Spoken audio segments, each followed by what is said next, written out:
Miguel Malvar for the Yasuo. And in the bottom lane duo, we have Felipe Agoncillo with the Lucian. His support will be Emilio Aguinaldo playing the Brom. At para naman sa Imperium Pro Team Blue, si Yux bilang ang Lisandra sa top, si Rebenga bilang si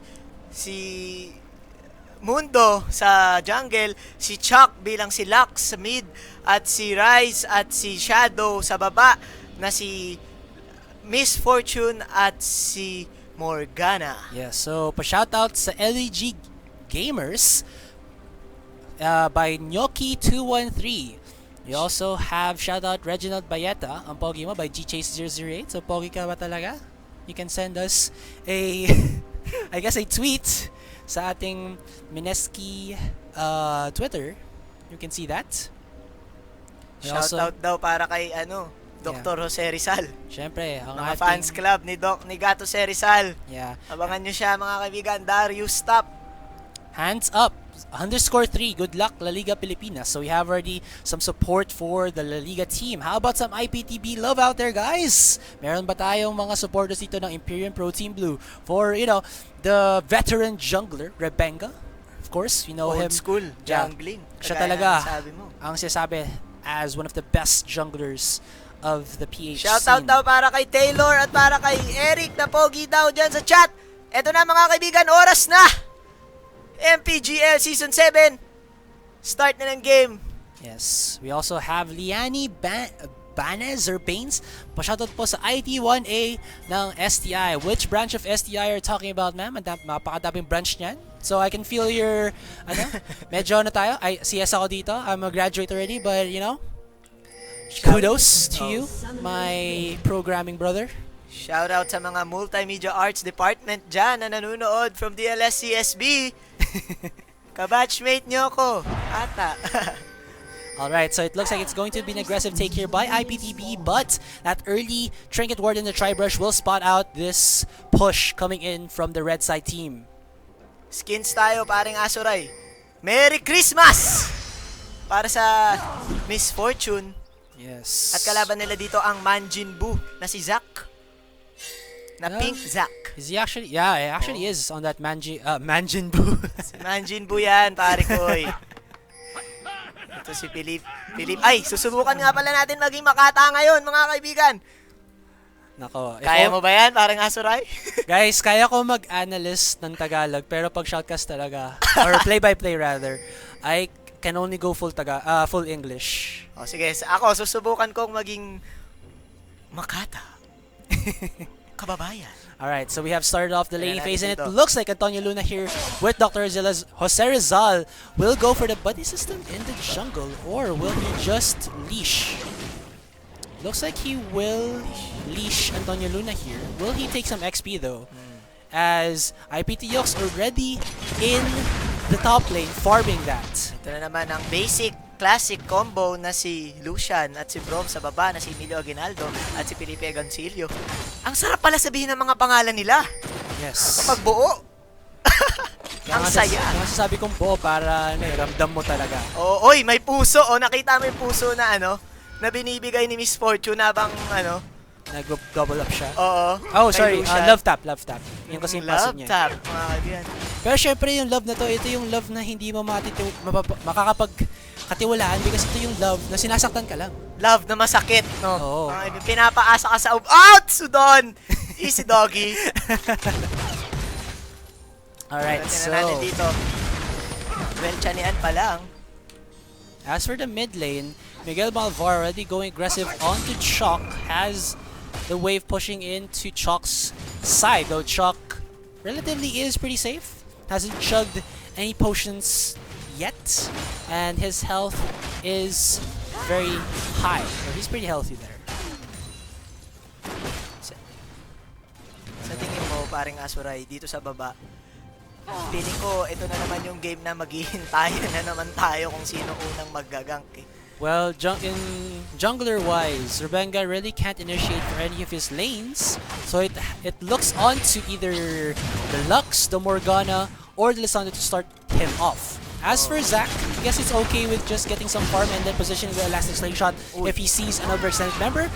bottom Uy. lane, look at this. Gank from Antonio Luna. Ito na, si Antonio Luna, mga kaibigan.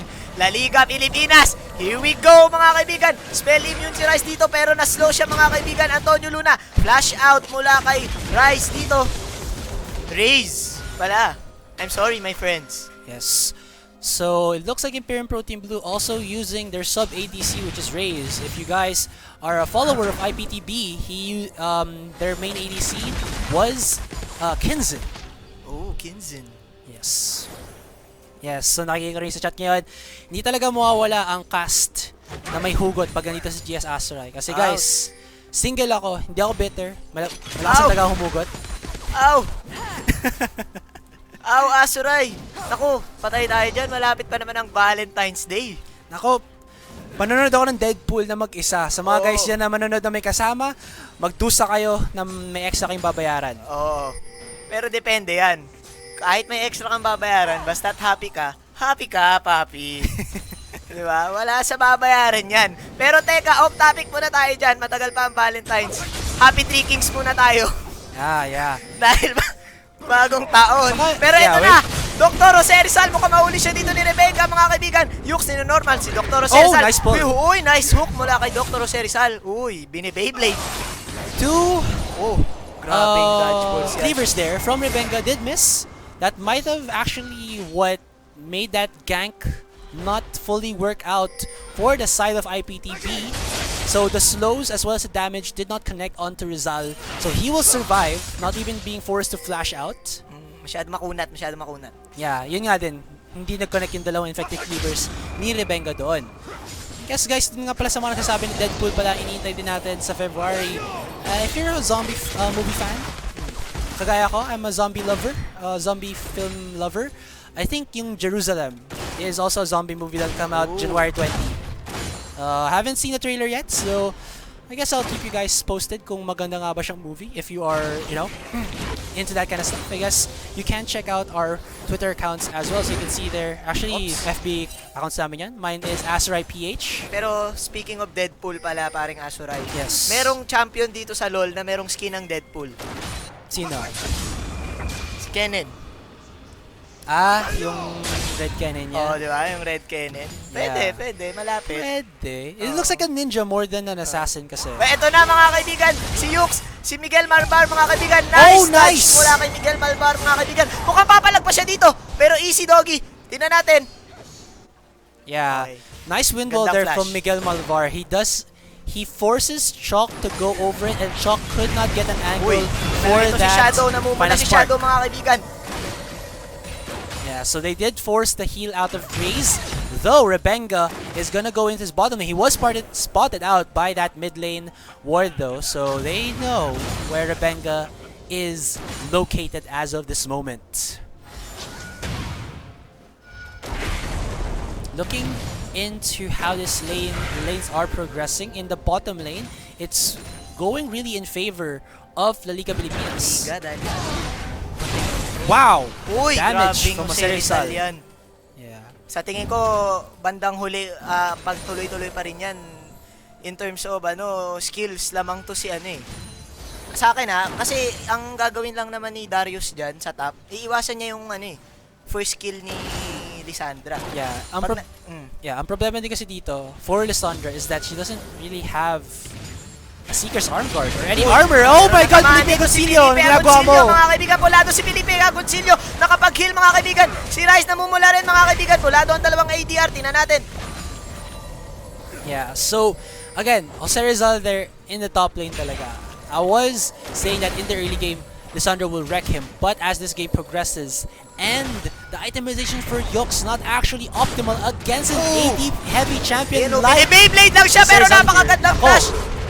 Dodge mula kay Yux, pero snap dunk mula kay Jose Rizal, mga kaibigan. Dumudugo si Yux! Oh my God, first blood mula kay Dr. Jose Rizal. This is why you build armor items against a Darius, because if he can get enraged of you and then stack up all of those hemorrhage, he goes with his passive, the blood crazy active.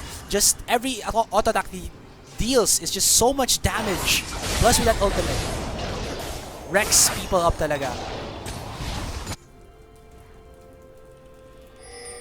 And Yux Grabe. really committing to building that catalyst to protect her. Actually, nagtaka ako dun. Akala ko, cooldown yung slam dunk. Kumbaga, akala ko kasi nakas niya na eh. Akala ko na-dodge. So, hindi pala siya nagko-cooldown. Hindi, kasi there is this interaction na if you time your SS right.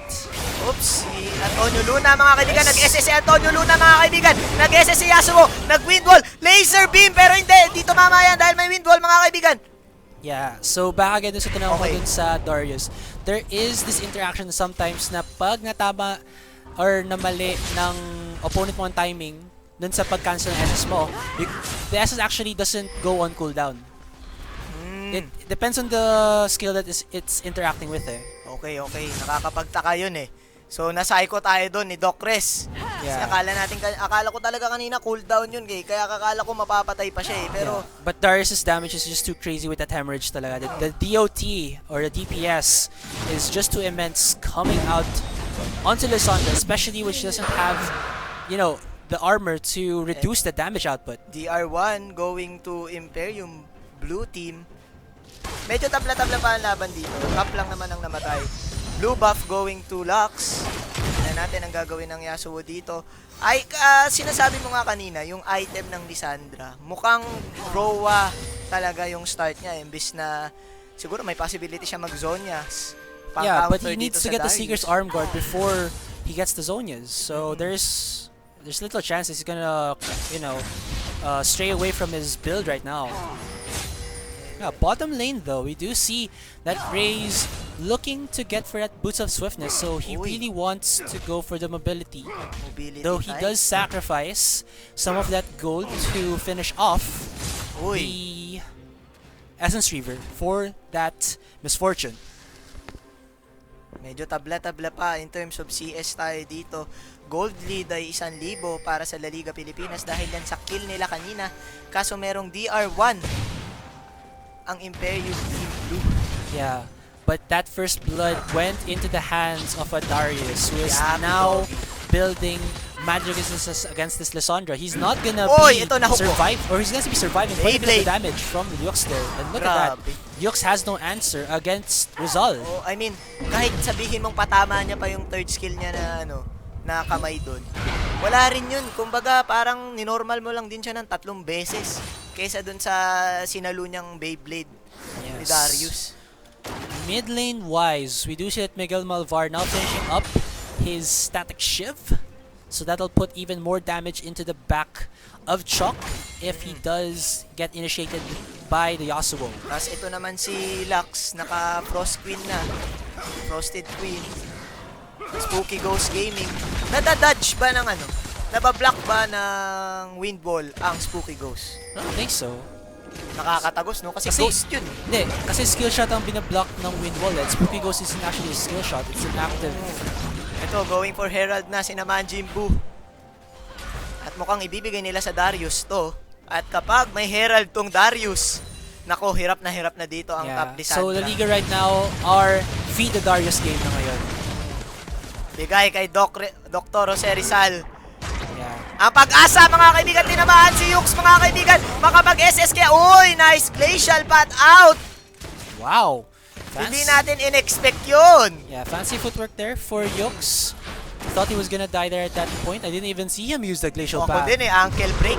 Pero ito na si Rebenga. Felipe Agoncillo. Nakamag-anak nila yung Agoncillo. Paktailo amoy. Almost survives there though. Pero hindi niya kamag-anak yun. Parehas na sila apelido. Malay ba natin kamag-anak niya? Malay mo, great descendant. Malay nila. Descendant, di ba? At para sa mga kaibigan nating Rizal, ang dyan, apelito. Malay nyo. Yeah. Kamag-anak niya si Rizal. At Mercado. At kung ano pang apelido ni Rizal. Ano ba yun? Jose Protasio, Ian Alonso.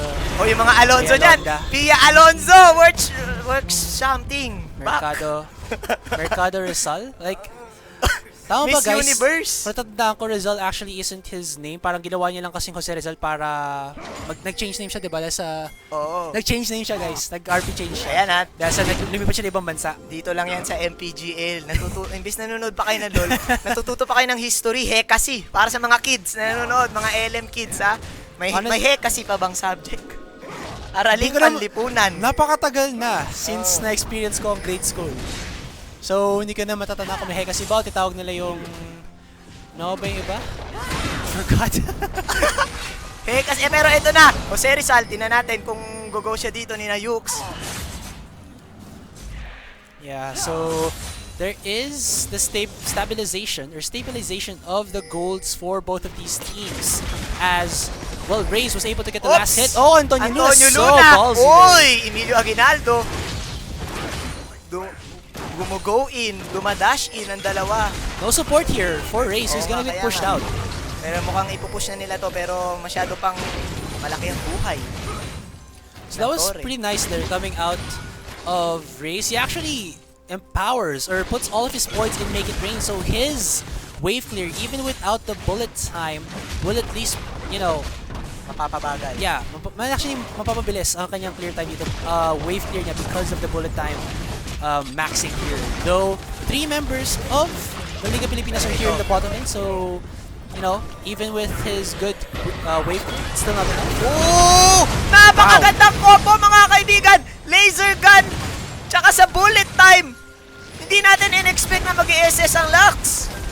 Grabe yun mga kaibigan! Antonio Luna namumula dito mga kaibigan! Pero pulado rin si Reyes mga kaibigan! At namatay si Antonio Luna! At namatay si Ryan Agoncillo! Ay, Felipe Agoncillo! Grabe yan! Magagalit siguro sila. Hindi natin... Hindi magagalit sa akin si Juday. Dalawin ko mamaya ng multo niyan. Sige ka. Oo. Grabe actually hindi ko in-expect yung SS ni Lux doon. Akala ko chinani lang ng Morgana yung yung Brom ng Q, tapos biglang nag-SS yung dalawa. Yeah. Pang long range gaming din pala tong Nagustuhan ko rin kung paano nilagay ni Shadow yung spell shield kay Reyes so that the bullet time won't be interrupted. Now clash in the mid or skirmish in the mid lane. Grabe, dahil doon sa clash na yun, lumamang ng 3 kills ang Imperium. Pero hindi yun ang storya ng laban na to. Ang storya ng laban na to ay ang storya ni Gato Jose Rizal na 1,000 gold lead against Yux, and his lead isn't stopping. He was able to push the top tier 1. Or will they use yung advantage ng Darius ngayon in the clashes? Because ang problem yun, nasasabi ko kay Darius, is that he is not the Olaf like what oh my gosh, Suez was a while ago. He does have crazy AD damage, though he can be stopped. One light binding or dark binding from the Lux or Morgana, and then of course there's the Frozen Tomb, can lock him down and immediately kill him, though he has some HP with the Black Cleaver and that Spectre's Cowl. Pero alalahanin mo, paring Asurai, kahit sa problema yung Darius na yan, pero may Lucian at Yasuo pa na malikot. Di mo mahuhuli yan ng basta-basta. And he is building somewhat defensively against this AP heavy lineup of IPTB. He's going for the Hexbreaker and the Mercury Treads, so he's looking to be a bit slippery as well as being able to tank the damage from Shock or Yux. Ito, gustong pilitin. Oh, ito na. Pero ito si Manjean po mga kaibigan. Nice touch mula kay Shock mga kaibigan. Ito na nag-SS na. Si Miguel Malvar mga kaibigan. Reyes here in the mid lane though. Oops, ito he's na gonna mga provide kaibigan. support. Mukhang magpupush sa taas si Lisandra. Papi D, ito na Manjean po. Kanina pa hindi ito matama. Pero ito tinamaan si Ryan Agoncillo mga kaibigan. Normal. Napakagandang SS mula kay Dr. Jose Rizal mga kaibigan. Nag-TP na si Lisandra. Tumakbo na kayo mga La Liga. Nandito na si Lisandra. Pero wala pa. Wala akong naabutan. Tapos na ang clash. Pero basag ko ang top. Pero ito, Manjean Boo! Tinamaan si Yux mga kaibigan. Mag-SS kaya si Lux dito. Felipe Agoncillo no normal. SS mula kay Yux mga kaibigan. Miguel Marval. Poke gaming. Dash out, dash in. Oh, may tornado ako. Okay, easy. Takbo muna tayo. Nice one, dude. Okay. So, after all of that hype coming out of my co-caster here, let's go into how IPTB lost that clash. Ano ba nangyari doon? Hindi umabot si Lisandre. Yeah, and if you check out din kasi yung components here ng IPT, they're more of the kiting when they don't have the lockdown of Yux. Because, well, in terms of AoE lockdown, masyadong matagal ang light binding as well as ang show shackles and dark binding ng Morgana. DR2 dito para so sa... they're really looking dun sa sa Lissandra to go in and at least be that pseudo frontline wherein she can either use her ultimate onto herself to slow down the opponents that are coming in or to lock down someone so that IPTB can focus that guy and then make it into a 4v5 situation. Granted na maganda sana yung Black Shield doon ni Shadow, but the damage from Jose Rizal bypasses all of that because it's a Black Shield. It counters out magic damage. Jose Rizal is dealing so much 80 damage, especially when he's able to stack up yet again that hemorrhage. He is the man that is the difficulty for IPTB siya yung nasa to work front against. line. Yeah. Correct ka dyan, parang Asurai. Ito na naman. Grabe yung Jose Rizal na yan. Well, dahil lang din yan sa isang kill niya kanina. Kahit sabi mong isang kill yan, advantage niya sa level sa taas eh. Yun na nga yung sinabi mo. Sinalo niya lahat ng skill sa mid. Siya lang sumalo. Excuse me. And, well again, dahil nga dito sa medyo magic-centric composition ng IPTB, all they have to do in the side of the Liga Pilipinas is to build the Hex Drinker, the Spirit Visage, as well as the Mercury Chance, and they'll be able to at least bypass or, to absorb all that damage, especially when Shock and Yux don't have magic penetration items such as a Void Staff or Abyssal Scepter as of the moment. Correct. Kumbaga counter item gaming na to. Pero ito yung sinabi mo kanina, hindi nag-build ng armor si Yux. As in, feeling ko, full AP niya na to. Wala pa siyang any type of armor item na pang-counter dyan sa mga kalaban. Well, kumbaga ano to, AD versus AP. Yeah, yun nga yun nakikita ko rin. Raze here though is starting to build out his items with the Essence Reaver as well as I believe components for the Yomu's Ghostblade. Mistaken, that is the components for that item. Though we do have to check because Raze hasn't been in the best of positions. He's getting caught out quite a bit. Antonio Luna! And it looks like these guys are positioning themselves in the mid lane. Will IPTB engage or shall it be the Antonio Luna last slingshot shot knock up into the Yasuo last breath from Miguel Malvar? Pero in terms of gold lead, lamang dito ang ITPB. Paring Asurai. Lamang din naman sila sa DR. So, hindi naman sila ganun ka-behind. Ay, hindi sila ganun kaangat. Dahil nga dito sa Darius. Darius to eh. If ever mawala atong Darius, Lucian and Yasuo ang problema. Yes, pero yung pinaproblema talaga ngayon ng Imperium Pro Team Blue is that Darius. If they can find an answer to this, they can at least follow up onto that Yasuo. Nakita mo yung tatlong bola. Tinamaan siya ng tatlong bola pero sinasalo niya lang. Yeah, he has too much. Oo, sorry may guys. bola na kasi siya eh. Nandito isa sa mga other casters ng shoutout nga pala kay Mineski Denki. Shoutcaster ng Dota. Nasa likod namin siya ngayon. Nagpaparamdam. Nagpaparamdam.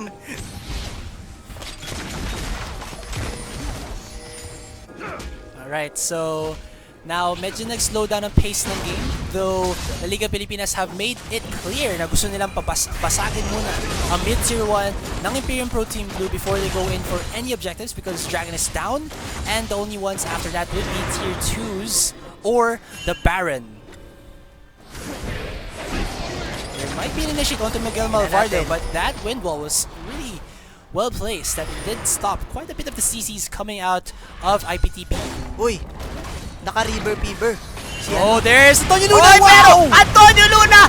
SS time mga kaibigan! Pero mag-isa ka lang, pero pumasok na dito si Emilio Aguinaldo. Nag-SS ang Lux. Ito na si Jose Rizal! Gato si Rizal! Si Dr. Gato si Rizal! Kalaban niya ang apat! Apat yan, Brad!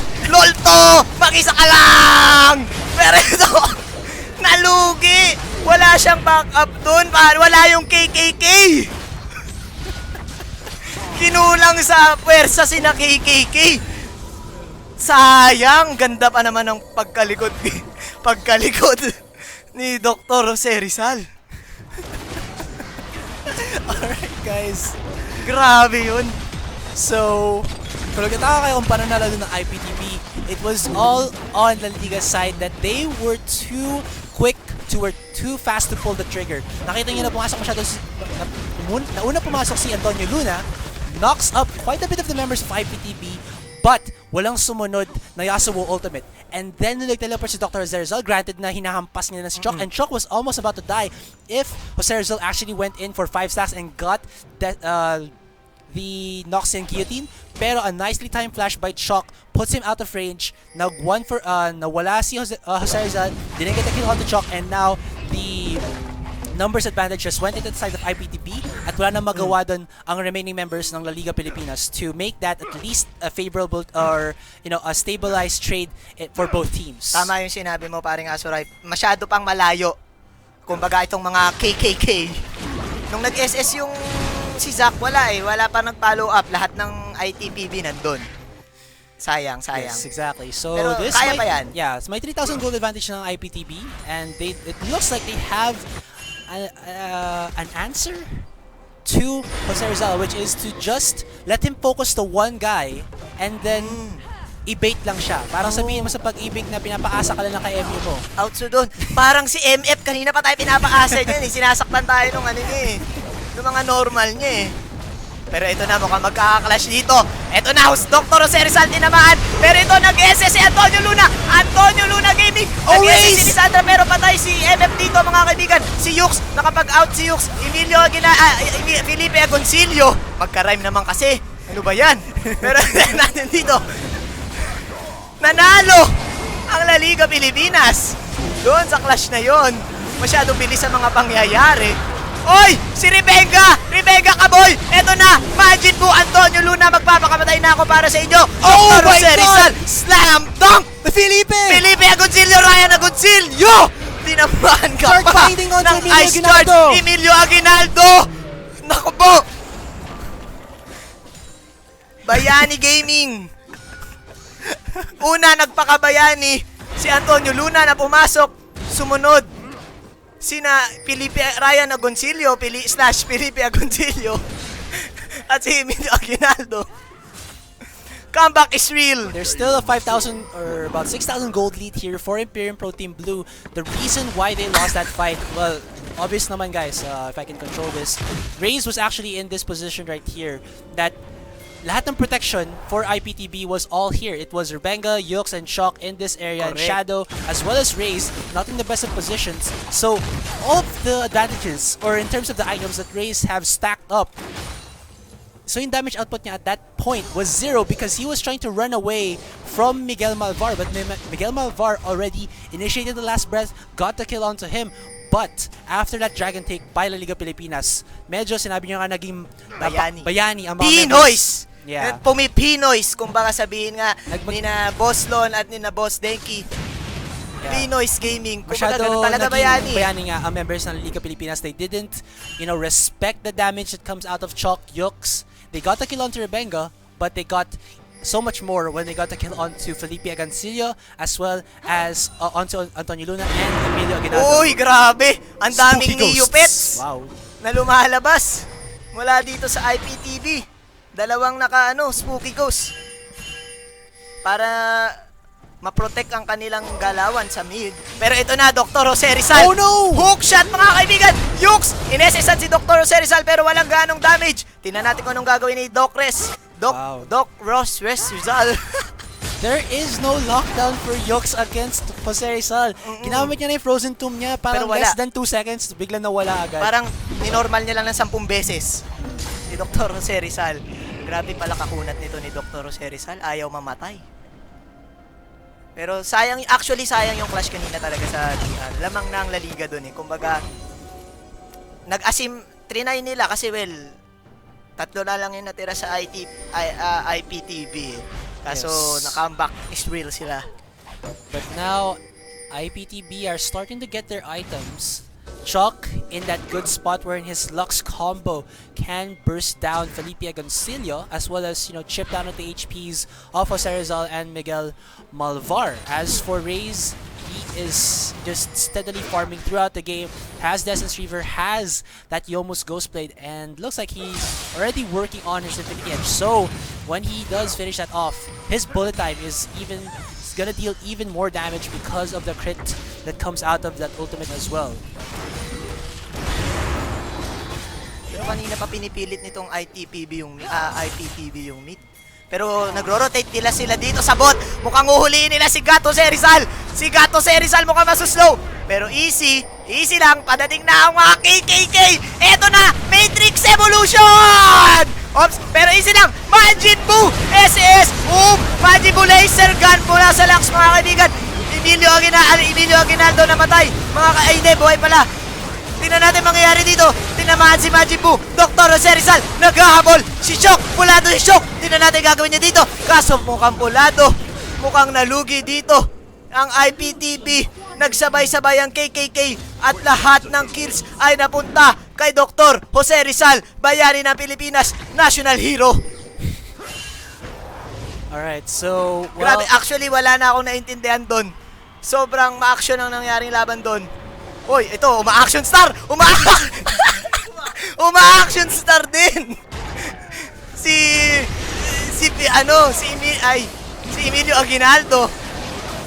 Nagpapakitang gilas. So, okay na sana doon yung set na bullet time ni IPT Reese. Problem was, it was not enough shred to kill the members of the Liga Pilipinas, and they weren't able to get the kill onto Serizal. Yux in a very bad situation where he uses ultimate on himself, so he's not dealing the damage that you would want Alessandro to do, and Shock couldn't find the position that all of his AoE would be on the optimal targets. Now, scattered ang Liga Pilipinas, but not in the way na scattered ng pangit. Scattered na at least they could still get the damage onto the members of IPTV. Grabe yun. Kanina yung nangyari sa clash na lumamang yung IPTV, yung sinasabi mo nga, parang Asurai, kulang kasi yung La Liga. Pero tinan mo kanina, sabay-sabay. Yeah. Pagka Matrix Evolution, di na alam nung IPTV sinong normalin nila. Di ba nila alam kung si Antonio Luna ba, si Felipe Agoncillo. Kasi mga mababangis yung mga yan eh. Yeah, and even though IPTP has a 1k lead, it doesn't matter anymore as Liga Pilipinas already gets themselves that Baron buff, all of them. So they'll be able to pressure the lanes that they want to, and IPTB need to answer this, or they're in danger of their inhibitors just being opened up forcibly by the La Liga team. Tingnan natin ito. Lamang na si Gat Jose Rizal. Pero ito, going for GR na to. La Liga Pilipinas. Tingnan natin kung ka-counter go sila. Ay kung ika-counter sila ng IPT, pero mukhang binigay na nila. Sa tingin mo, paring Asurai, kanino pabor tong laban? Medyo tabla pa eh. Kahit masabihin natin na tabla ang kanilang goal team. Oh. The momentum of the game itself is just going into the favor of the Liga. Because, Yux, who can he actually lock down? Is it Miguel Malvar or Jose Rizal? He can't do anything because of that Mercury Treads just, lowering down yung cooldown na kanyang lockdown. And there is no way for IPTP to actually burst someone fast enough. They don't have an assassin. IPT Chalk is just immediately countered as well as raised by the unbreakable of Emilio Agoncillo. And nakita ko nyo kanina that Raze, even with the full cooldown, or the full duration of that bullet time, not shredding the HP in a very huge manner on the side of La Liga. Yung Lucian lang actually ang kaya nilang ma-burst. Kasi siya lang naman yung squishy sa lineup. But the problem with that is they can't go into the backline because there's so much frontline confusion. Correct. By the side of La Liga. Nandun si Jose Rizal, nandun si Antonio Luna, nandun si Miguel Malvar, and then Brom is just there for the support and to anyone who needs it on the side of La Liga Pilipinas. And this is proving difficult to overcome by the IPTB side. Pero malay mo likuran sila.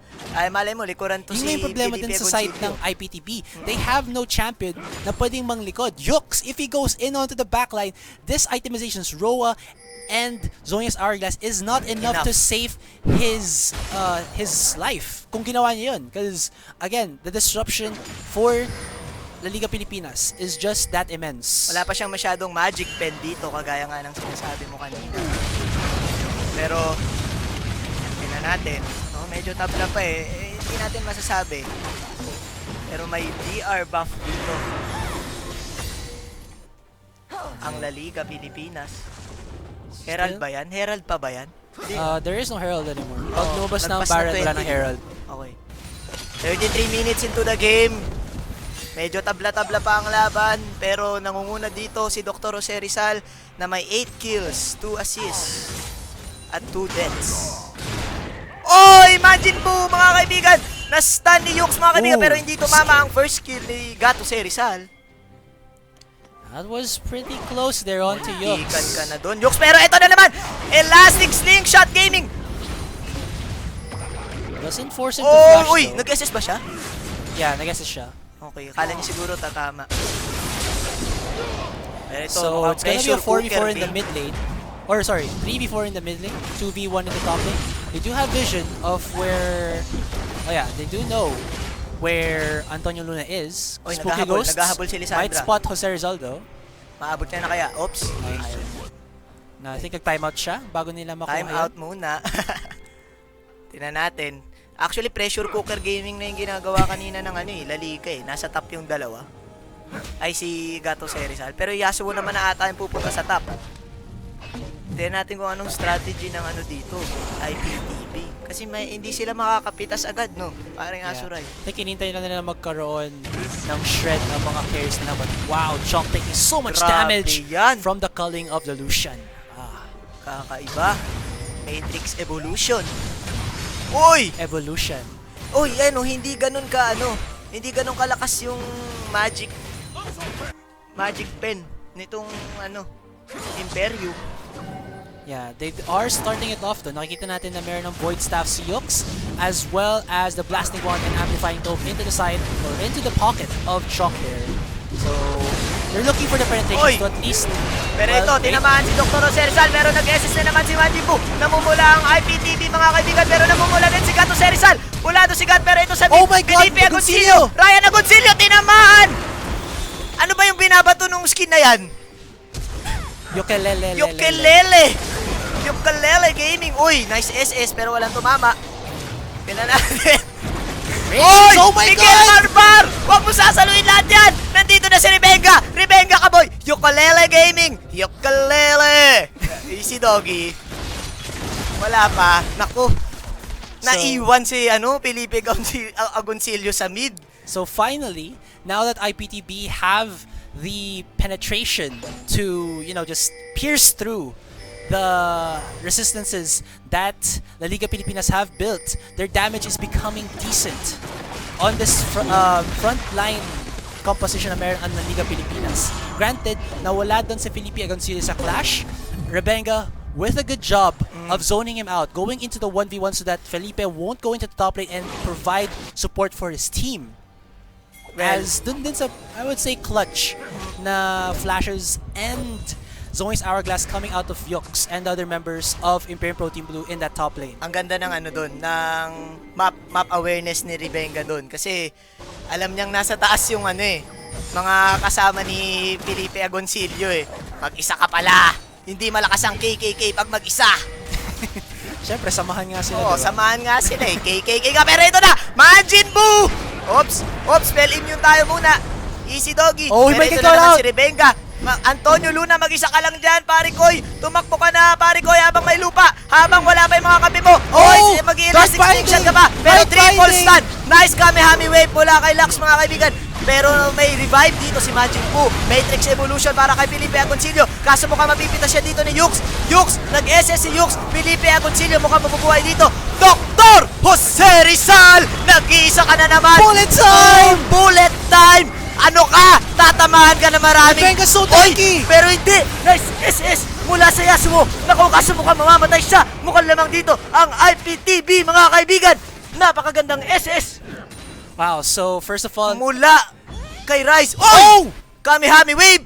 Pero buhay pa. Grabe, napakakuna talaga nito ni Dr. Jose Rizal. Ayon sa ating history, nakatalikod siya nung binaril siya kanina ng nakatalikod pero hindi siya namatay. At marami pang bala yun.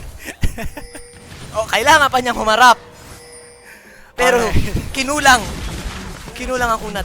so first of all, siyempre, obvious na yun sa mga viewers natin ngayon, Antonio Luna was caught out by the members of IPT. But, sobrang katangkihan and frontline din ni Rebenga as well as a follow-up by Yux it allowed Shock and Raze to wreak havoc in the backline. So, okay na team fight coming in from the side of IPTB. There was a really nice two-man knock-up there, or last breath, by Miguel Malvar. But the bindings coming out of the Morgana, Grabe. as well as the Lux, Lux. saved them from the possible counterplay na magagawa dito sana ng Yasuo. Double stun eh. Akala ni Antonio Luna makakatakas na siya pero hindi niya in-expect. After ng isang bind, may isa pang bind. Yes. Binding lights, binding gaming, binding lords. Wow! Nakakahabol dito ang IPTB. Pero hindi natin masasabi kasi pag sunod-sunod, yun nga kagaya kanina, pag dire-diretso yan na sumugod ang La Liga KKK Pilipinas, maliligaw ang IPTB kung sinong uunahin nila. Kanina kasi, klaro kung sino yung mga nasa front eh. At in-F-F nito ni Yux. Yan yung sinasabi mo kanina, kung lilikuran niya si Lucian, eh may possibility siyang mamatay. At yun nga yung nangyari kanina. At ang natira ay si Gato Serizal na binaril-baril sa likod pero hindi namatay. Pero lumamang ang IPT. Yeah. Now, in terms of the itemizations themselves, wala din actually items si Dr. Serizal na totally AD counter. Yes, he has armor with the Dead Man's Plate and that Guardian's Angel or Guardian Angels, but hindi siya Random Wind's Omen or Frozen Heart to counter out yung attack speed as well as the mobility of Raze. So Raze is happy that he'll be able to at least do the damage that he wants to, even with the armor coming out of his Serizal. As for Antonio Luna, that itemizations just make him, you know, high HP. Rare is Random Wind's Omen, but Shock as well as Yux do have the penetrations, even Raze, to just shred through all of that. He does flatly have the HP, but it's not enough for him to survive fully. Pero si Dr. Jose Rizal, parang Asurai, nakaano na, Guardian. Yeah. Though Guardian sabi kasi Angel. dito ng the Guardian Angels is that they're looking for the one clash that they can win. So, Jose Rizal is okay to die. Problem is, Oy! so pag namatay siya agad, wait. Wait lang, Rebenga's si gonna get Rebenga brought up mukhang here. mahuli dito. Rebenga ka, boy! Pero nice SS mula kay Yux, nice SS mula kay Lux. Felipe Concilio na mumula. Pero ito na, tagapagligtas ng bayan. Isulat mo na ang No Limit Amire at El Filibusterismo. Nandito na ako, sikat Jose Rizal, mabusot diwa. Sila noo, patay kayo, dang kayo sa akin. Kala nyo, quadra kill yan, boy! Easy doggy!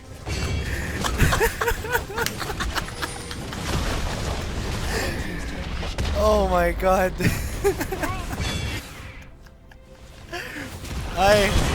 Oh my god, Raze, Oh! Direct kill! El Filibusterismo! Padre Damaso! Nasaan ka na? Kabahan ka na, pare koy! Ayan si Chrysostom may Hindi ako para. mamamatay! Nasa piso ako! Ano? Yung Serizal, nasa piso. La Liga Pilipinas for the win! Damaso, diba? That's TV! Padre Damas yung kalaban nun si ano, di ba? Ah, si ano? Chrysostom may ba? Pisos na may para, pero parang si Rizal na rin yun. Oh, GG, well played. Grabe, Asurai, Oh my anong God. nangyari doon, mga kaibigan? Si Jose Rizal ang pinakahuling nag-TP.